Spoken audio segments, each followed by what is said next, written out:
I can't take another one of those. Time to die, Barbarian! The Dark Mage casts Fireball. Counterspell. Ha! The flaming pellet flies through the air at Smacky, but fades and burns out. The mage looks really ticked off. Druid, you're up. The big fella needs to be back in the fight. Cure Wounds, level 5 for... 0 HP, I believe. The mage counters your healing spell with a check of... 17.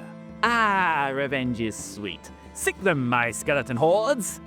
G'day, I am James from Zalgariath Gaming, and welcome to Spell Focus. We cast an Arcane Eye over a D&D 5e spell and see what makes it tick. At level 3 in the School of Abjuration, we find one of the most controversial entries in the Wizard/Sorcerer/Warlock spellbook, Counterspell. This nasty bit of arcana has caused DMs and players alike no end of grief and heartache in the 2014 rules, but in 2024 the designers have flipped the script in a big way, and that has had a lot of gameplay flow-on effects. Make sure you've brought the snack bags, folks. This one has more corner cases than the dungeon of the Mad Mage Hallister himself. And with your free hand, don't forget to grab your ZG character sheet and a D20 so you can play along with the pinned comment micro-adventure at the end of this video. As almost everything about this spell has changed, let's begin with what stayed the same. It is still an instantaneous effect that you cast as a reaction in response to seeing someone within 50 feet cast a spell. It has always been the case that this was meant to cover spell casting in the regular sense, being the manipulation of the weave through the use of verbal, somatic, and/or material components to create a magical effect, as opposed to certain psionic and creature abilities which replicate a spell's effect, an important distinction. For example, a Dragon Breath weapon or Mind Flayer's Dominate monster look like spells but are not and cannot be countered. This has always been the case, but in 2024 new spell rules, it explicitly states and highlights that the verbal somatic material component target condition has to be met to reduce confusion of when you can and cannot use this spell, and that's great. But it still leaves some arguments for interpretation, which we'll get into later and set Reddit afire. Before we head down that particularly painful and narrow lore hole, let's step back and observe the wider picture, with the pack of mechanics elephants huddling over in the corner of the room. First pachyderm. No more automatic success.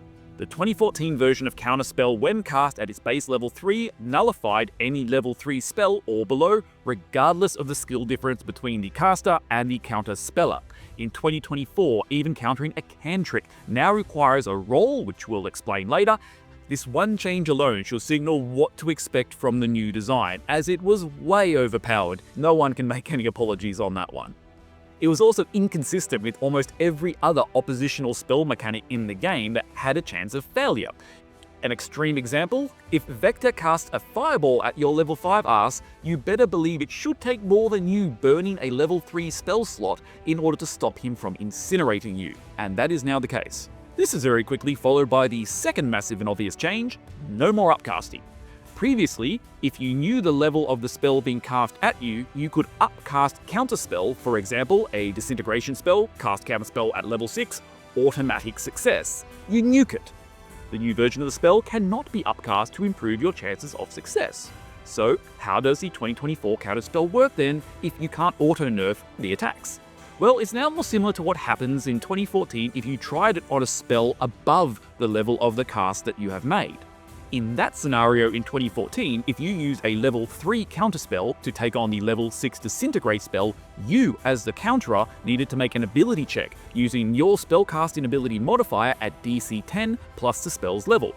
For example, you're a level 5 sorcerer with a 16 charisma trying to counter a mage's Cone of Cold cast at level 5. You'd get a +3 to a D20 roll to meet or beat the difficulty class of 15, 10 plus 5 the spell's level, meaning you need 12 on the die, which is a 45% chance of the counter working, right? The power of the enemy caster doesn't come into play as a factor, only the level of the spell. I mean, yes, more powerful enemies get more powerful spells, and again, a CR 6 mage casting Cone of Cold versus a CR 12 archmage casting the same spell would have the same chance of failure. Until now. Instead of an ability check by the counterer, now your counterspell forces a constitution save by the caster, regardless of the spell's level, and versus your spell DC. meaning your ability to thwart them is now not based on the level of the spell they cast, but directly linked both to their stat block and to your spell casting prowess. That's much better. In other words, success only comes if their physical ability allows them to resist the interruption skill of the caster, a term that exists in both first words of both versions of the spell. You attempt to interrupt the creature in the process of casting a spell. Logically and thematically, this makes a lot more sense to me. A stronger, beefier opponent is now harder to interrupt, and the more powerful you get, the easier it is for you to interrupt them. Let's rerun our example. Obviously, countering a level 3 spell or lower is nerfed. Fireball, Lightning Bolt, Hold Person, Suggest, and all those others that used to be auto-wiped out, whereas now the caster will get a save. So that's a downer. Our level 5 Cone of Cold spell from the Mage versus your spell save DC, which includes both your +3 ability modifier and your proficiency bonus, which is another +3 at level 5, gives you a DC of 14. 1 point lower than before, but the Mage's con save is only 11, +0, so to withstand your counterspell, the Mage needs to roll a 14 on the save, giving you a 65% chance of successfully causing the spell to fizzle. Compared to the old rules, you are up 20%, my magically inclined friend, on success. The Archmage was perhaps a poor example, as their con is only 12, or +1. They do only slightly better at resisting, and you now have a 55% chance of success to nerf their spells, but you get my point. Taking it back to extremes, Vecna laughs at your paltry attempts to annoy him with a +12 con save, giving you a measly 5% chance to counter the Archlich. That mechanic just makes sense now. On average, you're going to find you are now generally having a higher chance of successfully using a level 3 counterspell versus higher spell slots. The big trade-off is, of course, you have lost the ability to guarantee success by upcasting. But wait, if you thought we were done, oh boy, hold on to your pointy hats and grab another ginny drink. We're just getting started. But I am a gracious DM. We shall take a short rest and I will see you in a moment. Now that you're feeling refreshed and hopefully mollified that the changes are not all that bad, I'm here to tell you that, in fact, there's more bad news. In 2014, when Counterspell is successfully cast, the target spell failed, they lost their action, and the spell slot they used to cast it. Effectively, using Counterspell, you could trade a level 3 reaction for a level 6, 7, 8, whatever spell full action, meaning you won both the action economy and the resource economy. In 2024, Counterspell does not, I repeat, does not burn up the target's spell slot, meaning the action economy only is the only win for the DM, and the player is free to cast the same spell with the same spell slot next turn. No, I did not misspeak, I said player, because the bad news here is for the DMs, not the PCs. A quick peek at the 2025 Monster Manual and turning to any spellcaster, you will notice creatures no longer have spell slots. They have uses per day, which, rules as written in the wording of Counterspell, are wasted. Your mage opponent who can only cast Cone of Cold once per day if countered, now cannot hit you with it in that encounter. If you as a player, on the other hand, cop the same treatment, yes, you lose the turn effectively, but can still make moves, bonus actions, etc. But you can recast using the same spell slot next turn. So again, this is actually a big win for players, not a nerf as it may first appear. It's a deliberate and clever play on the revised 2025 Monster Manual stat blocks, and that should be rewarded and applauded. It's just good game design. Unfortunately, if we follow that bit of logic further, there has been an oversight that doesn't work as nicely and is certainly not in the player's favour.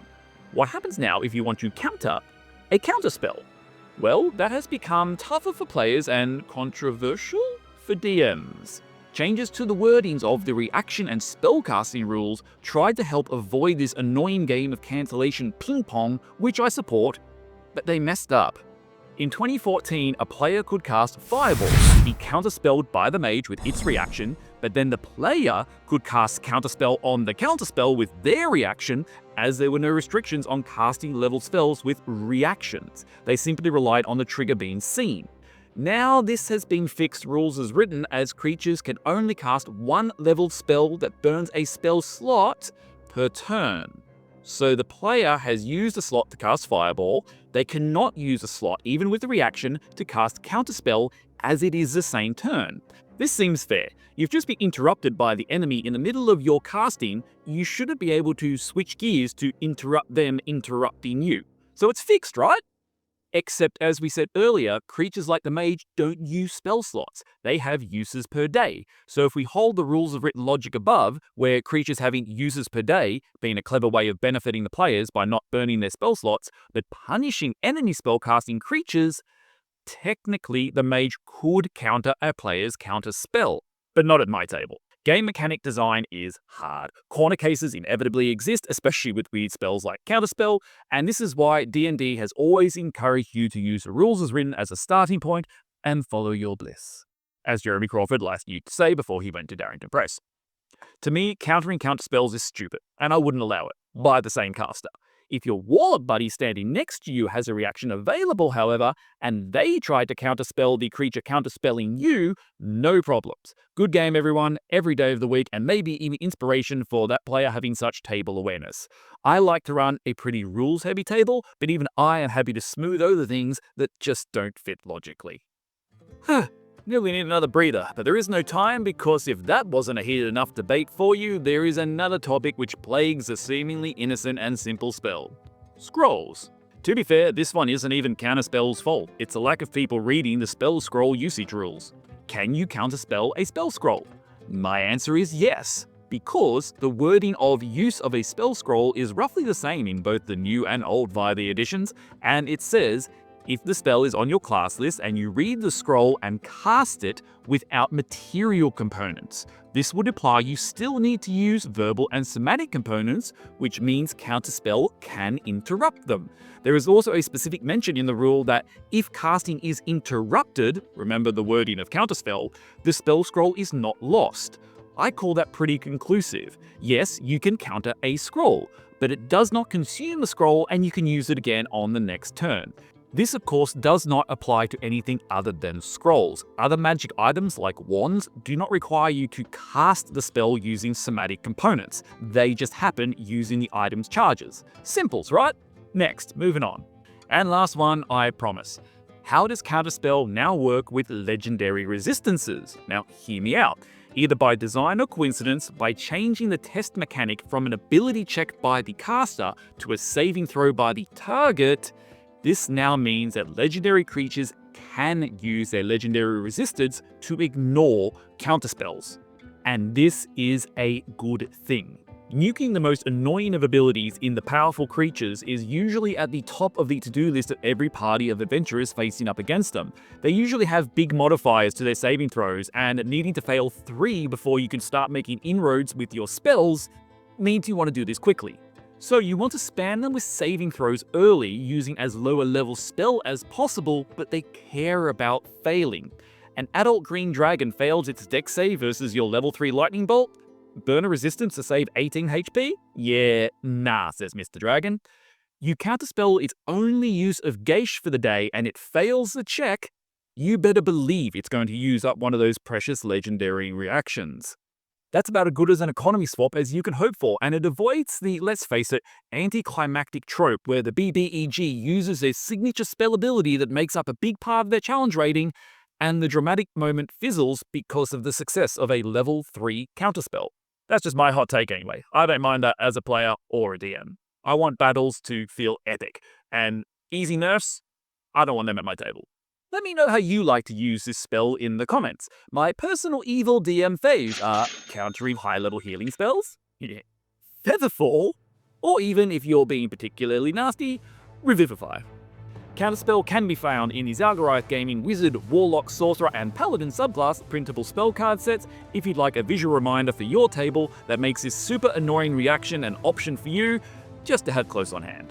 As useful as a spell is, however, no spell can counter the shenanigans of UN Bluen began in Running on Empty. You pull up at the walls of Kiribiri, the sounds of the water in the quiet evening harbour just beyond lapping at your ears, and the smell of salt, a tasty tang in your nose. Guards block the way with long pikes crossed. Sorry folks, no entry to town tonight.